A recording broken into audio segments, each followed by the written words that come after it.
Sir ఒక చిన్న request sir, మీ ఇద్దరి కాంబినేషన్ అంటే మాకు చాలా పిచ్చి. సో మీ ఇద్దరు కలిసి కళ్యాణ్ గారి సిగ్నేచర్ ఒకటి ఇలా అంటే చూడాలని అనుకుంటున్నాం మేమందరం కూడా. ప్లీజ్ டிரான்ஸ்லேட் பண்ணி நம்ம 2 பேர்ல நீங்க மட்டும் அவங்களுடைய இங்க இருக்கீங்க. அதனால நீங்களோட இதுல வந்து பவன் கல்யாண் ஸ்டார் வந்து பவர் ஸ்டார் வந்து ஒரு ஸ்டைல் இப்படி பண்ணியிருக்காரு. அதை நீங்க பண்ண முடியுமான்னு கேக்குறாங்க. என்ன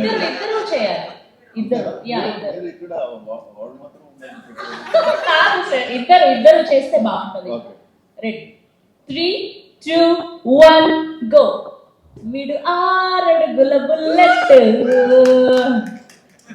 thank you so much sir, thank you so much. நாங்க இங்க இருந்து ஆரம்பிச்சிருக்கோம். நாங்க அங்கிருந்து ஸ்டார்ட் ஆனாங்க. அதனால சொன்னாங்க உங்க 2 பேருக்கு இதுல ஸ்கிரீன் ஸ்பேஸ் ஒன்னா இருக்காதுங்கிற ஒரு வருத்தம் எனக்கு இருக்கு. பார்ட் 2ல நாங்க அதை எப்படி எதிர்பார்க்கலாம்? பார்ட் 2ல எங்க 2 பேருக்கும் 3 சாங் இருக்கு, 4 ஃபைட் இருக்கு. ஒரு மொத்தமா ஒரு படமா தான் நாங்க பார்க்கலாம். இருக்கலாம் சார். சார்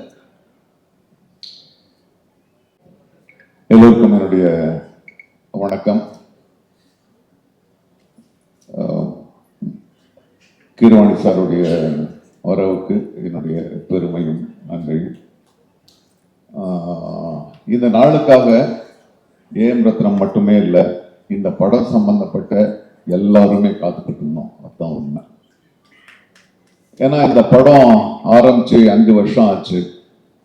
நான் முதல் நாள் இந்த படத்தோட செட்டுக்கு போறேன். அப்போ நம்ம போடும்போது அதுதான் குறைந்தபட்சம் தென்னிந்தியாவிலே மிகப்பெரிய செட்டு. ஆனால் அந்த செட்டு மழை பெஞ்சது, தொடர்ந்து கரோனா வந்துச்சு, படம் அப்படி நினைச்சேன். அந்த படத்தை பத்தி மறந்துட்டேன்னு கூட நான் உண்மையா சொல்லணும். ஆனால் பொறுமையா ரத்னம் சார் அது அப்படியே கையில வச்சுக்கிட்டு, உயிரை கையில வச்சுக்கிட்டு கொண்டு வந்து இந்த நேரத்து வரைக்கும் முடிச்சிருக்காருன்னா சார், அந்த பொறுமைக்காக உங்களுக்கு என்னுடைய வணக்கங்கள். ஏன்னா ஒரு சின்ன படம், ஒரு 4 கேரக்டர்னா நீங்க வந்து எல்லாரும் எழுத்து பிடிச்சிடலாம். பெரிய படம், இவ்வளவு பெரிய கேரக்டர் திரும்பி செட்டு போடணும், அதுக்குள்ள அவர் வந்து டெபுட்டி சிஎம் ஆயிட்டாரு. அந்த பொறுமை, அந்த தெளிவு, அந்த முதிர்ச்சி உங்ககிட்ட மட்டும்தான் இருக்கு. அதுக்காக இந்த படம் நிச்சயமா மிகப்பெரிய வெற்றி அடையணும். அப்புறம் ரத்னம் சாருக்கு அடுத்தது நான் பாராட்ட வேண்டியது என்னுடைய கடமை ஜோதி.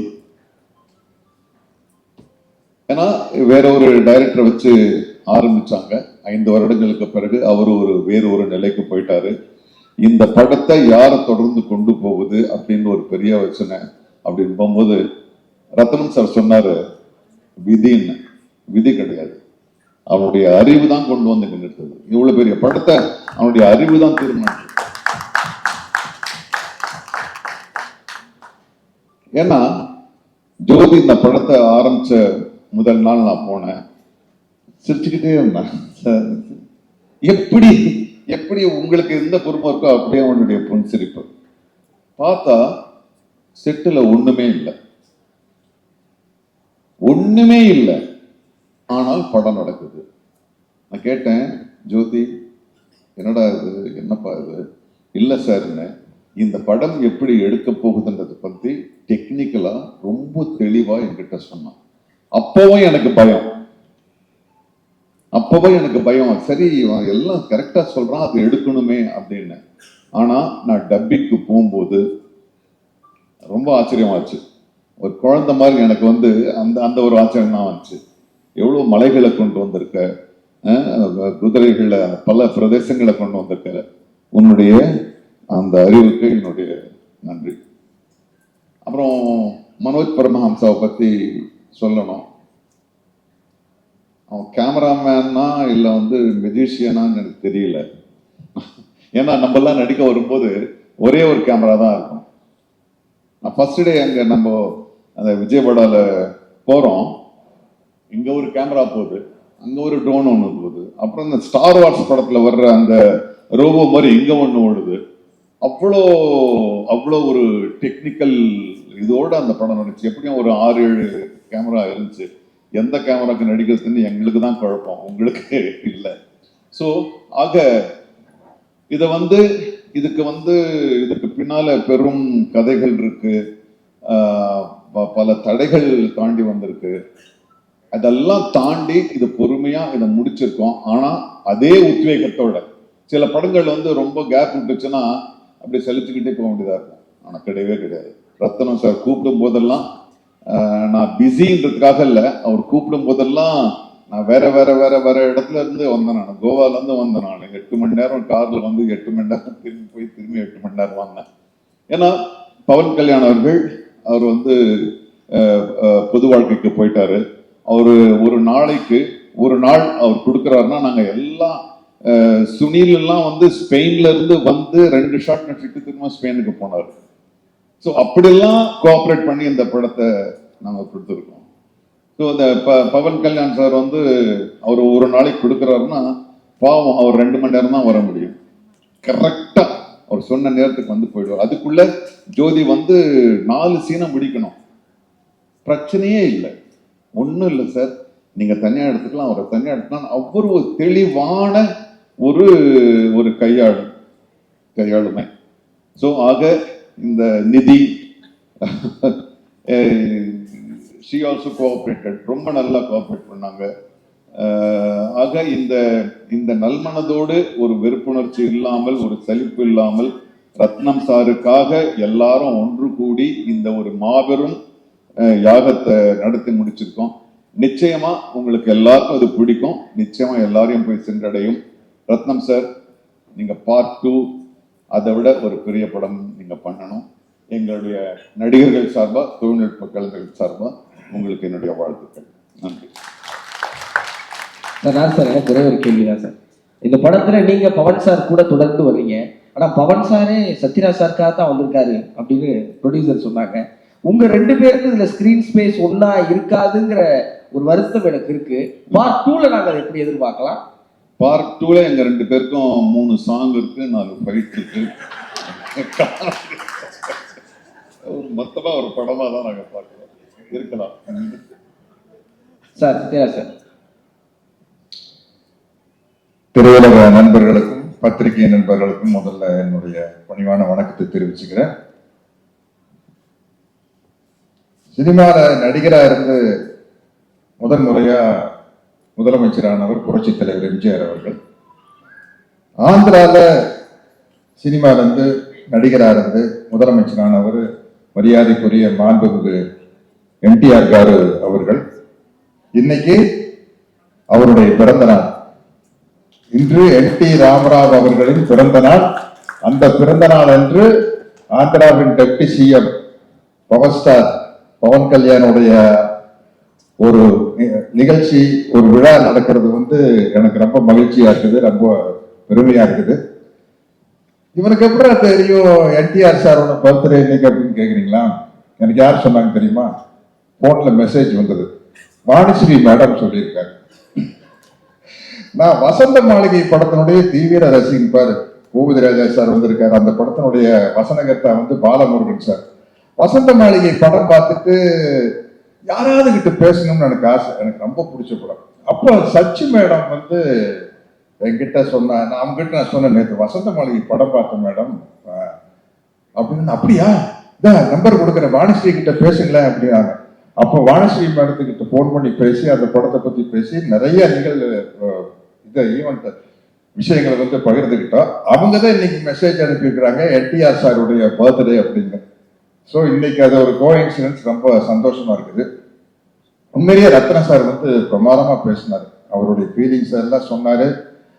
இந்த படம் நிச்சயமா மிகப்பெரிய அளவுல வெற்றி அடையும். என்னன்னா நாங்க நடிச்சுட்டு இருக்கிற எனக்கு தெரியல, நாங்க எல்லாம் ஒரு சின்ன சின்ன கேரக்டர் பண்ணிக்கிறோம், அவ்வளவுதான்.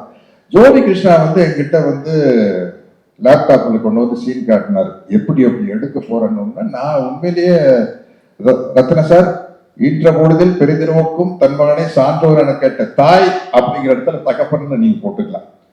அந்த அளவுக்கு ஜோதி கிருஷ்ணா பிரமாதமா அந்த சீனை காட்டினாரு. நான் சொன்னேன் எப்படி ஜோதி இது என்னன்னு கேட்டேன்னா அப்புறம் அவர் போய் அப்பதான் வந்து ஃபாரின்ல போய் படிச்சுட்டு வந்த விஷயத்தை எல்லாம் சொன்னார். அதை பார்த்து படிச்சுட்டு வந்தா மட்டும் பார்த்தாதான் அந்த நீங்க பார்த்த மாதிரி நானும் பார்த்து பிரமிச்சிட்டேன், அந்த மேக்கிங்க பார்த்து பிரமிச்சிட்டேன். அதனால வந்து இந்த படத்துல வந்து நானும் இருக்கிறேன் அப்படிங்கிறது எனக்கு ஒரு சந்தோஷமான விஷயம். ஆனா அதை விட சந்தோஷமான விஷயம்னா சாரி நிதி, நான் தான் இந்த படத்தோட ஹீரோயின். நான் தான் ஹீரோயின். ஒரு படம் என்ன, நீங்க டைட்டானிக் வேணாலும் எடுங்க, என்ன கதை, கப்பல் முழுகுது, ஹீரோயினை காப்பாத்துறதுக்காக ஹீரோ போராடுறாரு, அதுல 2 பேரும் மூழ்கிடுறாங்க. சோ ஒரு ஹீரோ யாரை காப்பாத்துறதுக்காக ஹீரோ கஷ்டப்படுறாரு, அவங்க தான் ஹீரோயின். அப்படி பார்த்தா இந்த படத்துல நான் தான் ஹீரோயின். என்னை காப்பாத்துறதுக்காக தானே படம். ஜோதி கரெக்டா? அவுட்லைன் சொல்லிட்டேன்னு தப்பா நினைக்காதீங்க. இந்த படத்துல பவர் ஸ்டார் பவன் கல்யாணுக்கு நான் தான் ஹீரோயின். அவர் என்னை காப்பாத்துறதுக்காக தான் வராரு. இந்த படத்தினுடைய எவ்வளவு கஷ்டமே என்னை காப்பாத்துறதுக்காக நடக்கிறது. அதனால இந்த இப்படி ஒரு பிரம்மாண்டமான படத்துல நான் ஹீரோயின் நடிச்சதை பத்தி ரொம்ப பெருமைப்படுறேன். அடுத்த பார்ட் 2 அடிக்கல திரவாணி சார் சினிமால என்னென்னமோ போயிட்டு வந்துட்டோம். இருந்தாலும் உங்க சாங்கை நான் இப்ப பாடிட்டேன். பாகுபலி 2ல வந்து நானே இதே மாதிரி டேப் படிச்சுட்டு ஒரு 4 பிட்டு பாடிட்டேன். பார்ட் 2 பண்ணையில கொஞ்சம் அதை மனசுல வச்சுட்டு எனக்கு நாசர் சாருக்கு ஒரு நல்ல ஒரு அருமையான சாங் போட்டுருவீங்க. ஷோபி பாசு பார்த்துட்டே இருக்காங்க சார். ஷோபி பாசு பார்த்துட்டே இருக்காங்க. வீரமல்லு 2ல வந்து உங்களை வச்சு சிறப்பா. ஆமா நிச்சயமா. இல்ல நாங்க ஆடுறோம், நாங்க டான்ஸ் ஆடுறோம். நாங்க எதுக்குமே கூச்சப்படாத ஆளுக்கு தானே. பரதநாட்டியம் ஆடணுமா, வஞ்சிக்கோட்டை வாலிபன் வேணுமா உங்களுக்கு, வைஜெயந்தி மாலா பத்தி ஓகே சொல்றேன். அது மாதிரி விஷயம். கேமரா கூச்சமே இல்லாத ஆட்கள் நாங்கள். அப்படி இருந்தா தான் சினிமாவில் வந்து எந்த கேரக்டர் கொடுத்தாலும் நடிக்க முடியும். இப்படிப்பட்ட ஒரு சிறப்பான படத்துல நானும் இருக்கிறேன் அப்படிங்கிறது எனக்கு ரொம்ப மகிழ்ச்சியான பெருமையான விஷயம். ரத்ன சாருடைய நல்ல மனசுக்கும் ஜோதியினுடைய நல்ல உழைப்புக்கும் இந்த படம் வந்து மாபெரும் வெற்றி அடையும் என்று நம்பி வாழ்த்துகிறேன். ரொம்ப ரொம்ப நன்றி సార్. ఒక చిన్న రిక్వెస్ట్ సార్, మీ ఇద్దరి కాంబినేషన్ అంటే మాకు చాలా పిచ్చి. సో మీ ఇద్దరు కలిసి కళ్యాణ్ గారి సిగ్నేచర్ ఒకటి ఇలా అంటే చూడాలని అనుకుంటున్నాం మేమందరం కూడా. ప్లీజ్ டிரான்ஸ்லேட் பண்ண. நம்ம 2 பேர்ல நீங்க மட்டும் அவங்களுடைய இங்க இருக்கீங்க. அதனால நீங்களோட இதுல வந்து பவன் கல்யாண் சார் வந்து பவர் ஸ்டார் வந்து ஒரு ஸ்டைல் இப்படி பண்ணியிருக்காரு. அதை நீங்க பண்ண முடியுமான்னு கேக்குறாங்க. ఇద్దరు చేయాలి. ఇద్దరు ఇద్దరు చేస్తే బాగుంటది. Ready 3, 2, 1 go. వీడు 6 అడుగుల bullet. Thank you so much sir. Thank you so much. நாங்க இங்க இருந்து ஆரம்பிச்சிருக்கிறோம். நாங்க அங்கிருந்து ஸ்டார்ட் ஆன ஆளுங்க. அதனால ஈஸியா பண்ணிடுவோம். ரொம்ப ரொம்ப நன்றி சார். ரொம்ப மகிழ்ச்சி நீங்க இந்த 4th சிங்கிளுக்கு வந்து இவ்வளவு கலகலப்பா இவ்வளவு நிகழ்ச்சியோட இந்த படத்தை கொண்டு போய் சேர்க்கணும் அப்படிங்கிற ஒரு பெரிய ஆர்வம் உங்களுக்கு இருக்கிறது எங்களுக்கு ரொம்ப ரொம்ப மகிழ்ச்சி சார். ரொம்ப நன்றி. ஒரே ஒரு இன்சிடென்ட் சார் ப்ளீஸ். திடீர்னு இது தோணுச்சு. நாங்க ஒரு சீனுக்காக தயாராயிட்டு இருந்தோம். ரத்தன் சார் சீனுக்காக தயாராயிட்டு இருந்தோம். நாங்கள்லாம் அங்க சகாக்கள், நானு, சுனில், மற்றவங்கெல்லாம் 4 பேர் உட்காந்து கள்ளு சாப்பிட்டு இருப்போம். அப்புறம் வந்து பவர் ஸ்டார் வருவார். வந்து அவர் எங்ககிட்ட ஒரு வார்த்தை சொல்வார். சின்ன சின்ன அவ்வளோதான், அங்கிருந்து போயிடும். அவர் வந்ததே 2 மணி நேரம் அந்த ஆஃபீஸ்லேருந்து வந்து ஒரு 1/2 மணி நேரம் டிஸ்கஷன் கிடக்குது. சார் என்ன சார், சுனில் வேற போகணும், நான் வேற போகணும், என்ன போகணும்னா அவர் பாருங்க ஒரு பப்ளிக்கோட இமேஜ் எப்படி இருக்கணும்னு. உண்மையான டைலாக் என்னன்னா, டேய் நீங்க என்னடா இங்க வந்து கல்லு குடிச்சிட்டு இருக்கீங்க, நீங்க அங்க வாங்க, நல்ல சரக்கெல்லாம் கிடைக்கும் அப்படின்றது தான் டைலாக். அவர் கூட போகணும் நாங்க. அவர் அந்த டைலாகை சொல்ல மாட்டேன்ட்டாரு. சொல்லவே மாட்டேன்ட்டேன். சரி ஏன் சார் இந்த டைலாக் இல்லை, நான் வந்து இப்போ வந்து நான் ஒரு பப்ளிக் ஃபிகர், ஒரு லீடரா இருக்கேன். நீங்க சாப்பிட்ற கல்லை விட எனக்கு நல்ல சரக்கு எனக்கு தெரியும்னா நான் குடிச்சிருப்பேன்னு அர்த்தமாகுது. ஸோ அதனால நான் சொல்ல மாட்டேன்னு சொன்னாரு. அதுக்கப்புறம் அதை எடுத்துட்டு நம்ம படம் பப்ளிக் இமேஜ் என்னன்றது வந்து திடீர்னு ஞாபகம் வச்சு சம்பந்தம் இருக்கலாம் தெரியல. ஓகே, அது பெஸ்ட். சமூக பொறுப்போடு இந்த படம் வெளியாகிறது அப்படிங்கிறதுக்கான ஒரு சின்ன உதாரணத்தை கொடுத்த உங்களுக்கு எங்களுடைய ரொம்ப ரொம்ப ரொம்ப நன்றி சார். சார் நன்றி.